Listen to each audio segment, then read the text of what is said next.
Hello everyone, today we are going to discuss about the future perfect tense because previous class we have finished that future perfect continuous tense. So let's start. Rule of distinguish the sentence of future perfect tense.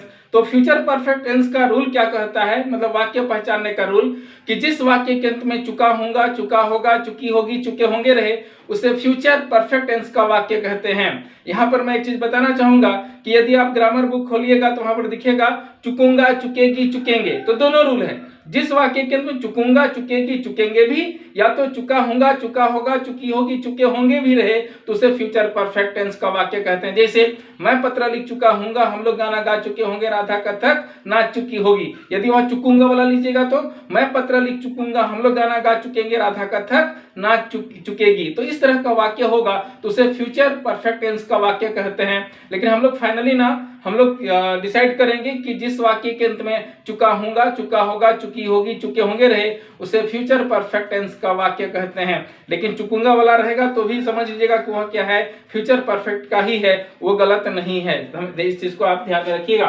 तो हमारा rule क्या बन रहा है कि जिस वाक्य के अंत में चुका हूंगा, जिस वाक्य के अंत में चुका हूंगा, जिस वाक्य के अंत में चुका हूंगा, चुका होगा, चुका होगा, चुकी होगी, चुकी होगी, चुके होंगे, चुके होंगे। जिस वाक्य के अंत में चुका हूंगा, चुका होगा, चुकी होगी, चुके होंगे रहे उसे फ्यूचर परफेक्ट टेंस का वाक्य कहते हैं। यहां पर आप बोल सकते हैं चुकूंगा, चुकेगी, चुकेंगे, चुकेगी, इस तरह का भी आप ले सकते हैं। तो जनरली यह बहुत ज्यादा मिलता है इस तरह का वाक्य, इसलिए मैंने इसको यूज किया। तो दोनों ही उसका रूल है। तो फाइनली हमारा रूल क्या बनता है, जिस वाक्य के अंत में चुका हूंगा, चुका होगा, चुकी होगी, चुके होंगे रहे उसे फ्यूचर परफेक्ट टेंस का वाक्य कहते हैं। जैसे एग्जाम्पल के तौर पर लेते हैं कुछ एग्जाम्पल। जैसे मैं पत्र लिख चुका हूंगा, मैं पत्र लिख चुका हूंगा, मैं पत्र लिख चुका हूंगा, चुका हूंगा बहुत आसान है। मैं पत्र लिख चुका हूंगा या तो मैं पत्र लिख चुकूंगा, ऐसा। हम लोग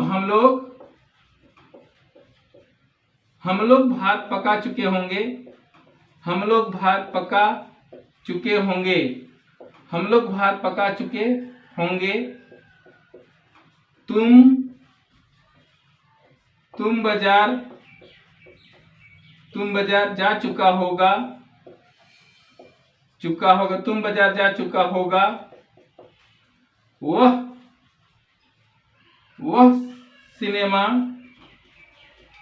सिनेमा देख चुकी होगी, देख चुकी होगी। वे लोग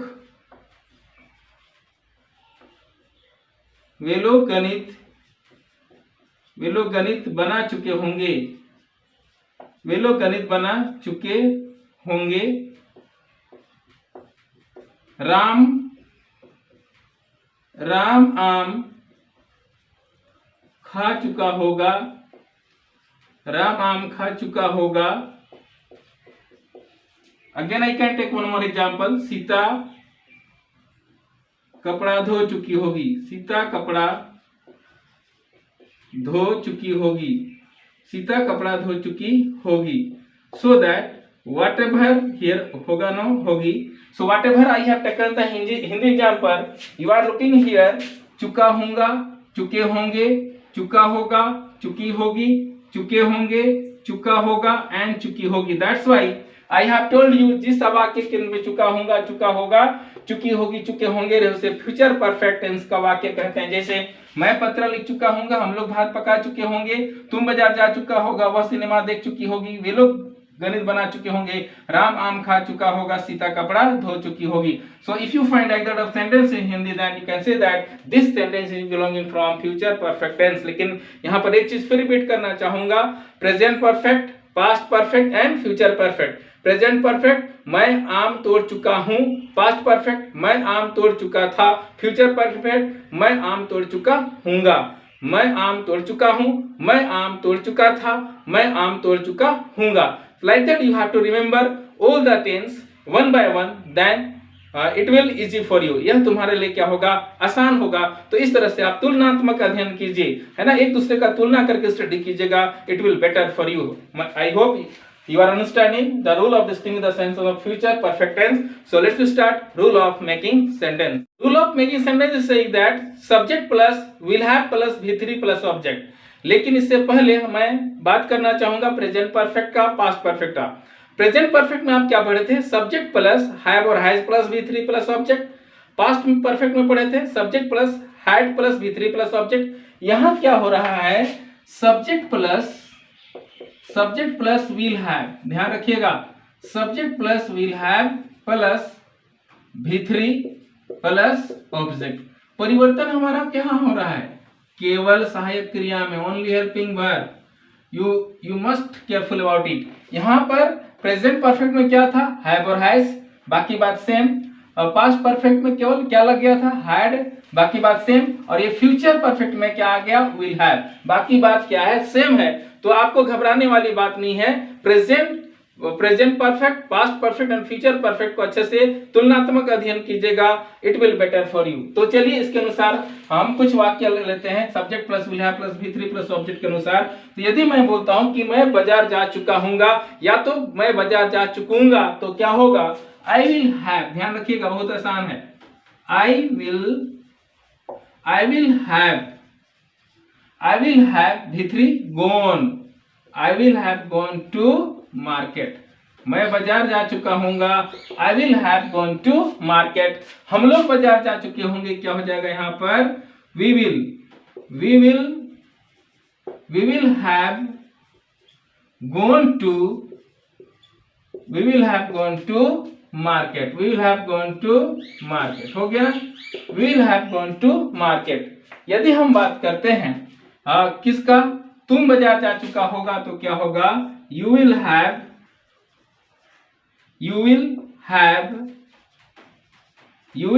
gone to market, only I am changing the subject। यहां पर तुम लोग बाजार जा चुका होगा, तो same English, you will have gone to market। Very simple, only you have to focus the rule. यदि हम बात करते हैं वह बाजार जा चुका होगा या वह बाजार जा चुकी होगी, तो ही और सी और it will have gone to market. यहाँ पर हैज का प्रयोग नहीं होगा। जैसे प्रेजेंट परफेक्ट में क्या पढ़े थे, हैव और हैज, तो यहाँ हैव ही रहेगा क्योंकि विल से ही पता चलता है कि अब फ्यूचर है, इसलिए he she it will have gone to, क्या हो गया, मार्केट। और लास्ट आते हैं, वे लोग बाजार जा चुके होंगे, तो क्या होगा, they will have gone to market. Like that you can take loads of example. So Hindi में बात करते हैं तो क्या होगा, rule subject plus will have plus V3 plus object. तो सब्जेक्ट ग्रुप में मैंने क्या लिया, I, we, you, he, she, it, और यहाँ क्या हो गया, दे। ऑल आर सब्जेक्ट, सभी सब्जेक्ट है। उसके बाद क्या है, विल हैव। तो सभी सब्जेक्ट के बाद देखिए विल हैव, यहाँ भी देखिए विल हैव मिल गया। उसके बाद क्या है, V3। तो V3 के रूप में मैंने किसका प्रयोग किया, गोन, क्योंकि गोन किसका है, गो का V3 है, गो एंड गोन आप जानते हैं। तो सभी में आपको गोन मिल रहा है क्योंकि V3 में यूज किया। उसके बाद ऑब्जेक्ट के रूप में हम लोग क्या लिए, to market is playing the role of object. ये टू मार्केट क्या है, हमारा ऑब्जेक्ट है। इस तरह हमारा रूल क्या बना है, ध्यान रखिए, subject plus will have plus V3 plus object. मैं एक बार फिर से बोलना चाहूंगा, subject plus will have plus V3 plus object. Here subject plus will have plus V3 plus object. तो इस तरह से आप बना लीजिएगा। तो यदि इसका हिंदी ट्रांसलेशन की बात करते हैं तो क्या होता है कि I will have gone to market, मैं बाजार जा चुका होगा, we will have gone to market, हम लोग बाजार जा चुके होंगे, you will have gone to market, तुम बाजार जा चुका होगा, you will have gone to market, तुम लोग बाजार जा चुका होगा, he will have gone to market, वह बाजार जा चुका होगा, she will have gone to market, वह बाजार जा चुकी होगी, they will have gone to market, वे लोग बाजार जा चुके होंगे। मैं बाजार जा चुका हूँगा, हम लोग बाजार जा चुके होंगे, तुम बाजार जा चुका होगा, तुम लोग बाजार जा चुका होगा, वह बाजार जा चुका होगा, वह बाजार जा चुकी होगी, वे लोग बाजार जा चुके होंगे। Like that you can take lots of examples. So I am taking one more example. If I say that मैं आम तोड़ चुका हूँगा, I will have broken mango because break, broke, broken ना भीतरी क्या होता है broken, तो मैं आम तोड़ चुका हूँगा, I will have broken mango, we will have broken mango, you will have broken mango, you will have broken mango, his it will have broken mango, they will have broken mango। तो इस तरह से आपको practice करना है। कोई भी verb उठाइए, उसके बाद शुरू हो जाइए। जैसे मैं पेड़ लगा चुका हूँगा या तो मैं पेड़ लगा चुकूंगा, तो I will have planted tree, we will have planted tree, you will have planted tree, you will have planted tree, his it will have planted tree, they will have planted tree। मैं cycle चला चुका हूँगा, I will have driven cycle, we will have driven cycle, you will have driven cycle, you will have driven cycle, his it will have driven cycle, they will have driven cycle। Like that you have to practice, then you can improve। Every class I am saying that, हर एक class में मैं बोलता हूँ, हर एक चीज में बोल दूं कि हम लोग टेंस खत्म करने जा रहे हैं, उसके बाद मैं इंग्लिश बोलने सिखाऊंगा, कैसे इंग्लिश बोलना है, कैसे छोटे छोटे वाक्यों को हम लोग जोड़ेंगे और एक दूसरे से कैसे बात करेंगे, वो मैं बताऊंगा। इसलिए टेंस को अच्छे से कर लीजिएगा, क्योंकि मैं पहले बोला हूँ ना, tense is the backbone of English, so that you have to focus in tense. Tense तो एकदम पानी की जैसा होने चाहिए, तभी आपका इंग्लिश होगा, अन्यथा इंग्लिश में आपको परेशानी होगी। तो इस तरह से आप लोग क्या कर लीजिएगा, बना लीजिएगा किसका, फ्यूचर परफेक्ट टेंस को। केवल बनाना नहीं है, और बनाना है तो यहाँ बनाना है, पेन और कॉपी में तो रहेगा ही रहेगा, लेकिन ज्यादा जरूरी है कि आप अपना ब्रेन में स्टोर करके रखिए पूरा का पूरा टेंस को, प्रेजेंट, पास्ट एंड फ्यूचर, तभी आपका इंग्लिश अच्छा होगा। और बहुत करीब है, आप अच्छे से कर लीजिए, जल्दी जल्दी कंप्लीट कीजिए जो लोग कंप्लीट नहीं किए हैं, ताकि हम लोग जल्दी से मैन टू मैन टॉक की बात करेंगे। तो उम्मीद करो ये समझ में आ गया होगा। तो मिलते हैं नए क्लास में। जय हिंद।